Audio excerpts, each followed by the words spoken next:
not just Republican leaders who Donald Trump is wooing, it's also the Hispanic evangelical community, and he is not the only one. So is Secretary Hillary Clinton. Over the weekend, both Secretary Clinton and Donald Trump sent videos to the National Hispanic Christian Leadership Conference. National Hispanic Christian. 3 great words. We're going to take care of you. We're going to work with you. You're going to be very happy. You're going to like President Trump. You can always count on me to fight for you, your congregants, and your communities. But I can't do it alone.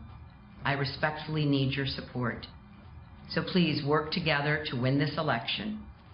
Let's never grow weary in doing good for as many people as possible. President of the National Hispanic Christian Leadership Conference, Reverend Samuel Rodriguez, goes on the record. Good evening, sir.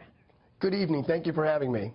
Thank you for coming here. Okay, so I went through the 2 videotapes. I listened to them, and on Secretary Clinton, she talked about immigration, affordable housing, and then she made a remark about divisive and dangerous rhetoric, which is a remark, no doubt, meaning that she's talking about Donald Trump, and she talked about her faith.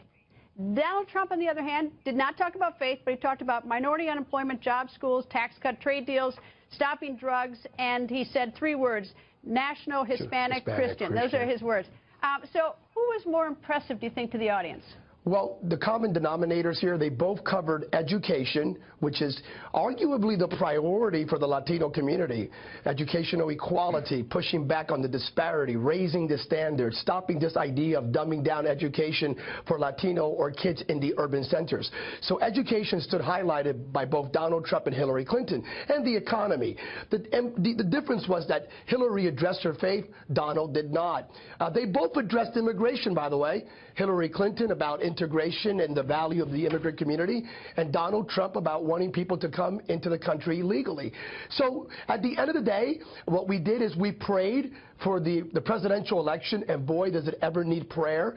So we prayed, and there was a chuckle in the audience. Our COO, Dr. Gus Reyes, after both videos played, said, "I believe it's time to pray."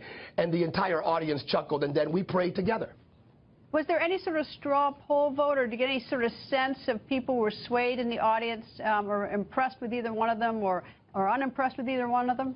Well, we issued a survey prior about the priorities where education emerged, once again, religious liberty, life and immigration reform. But then post facto, I personally met with certain leaders. And the response was, you know, they were gracious enough to say, we're thankful that both candidates understand the value of the Latino faith vote.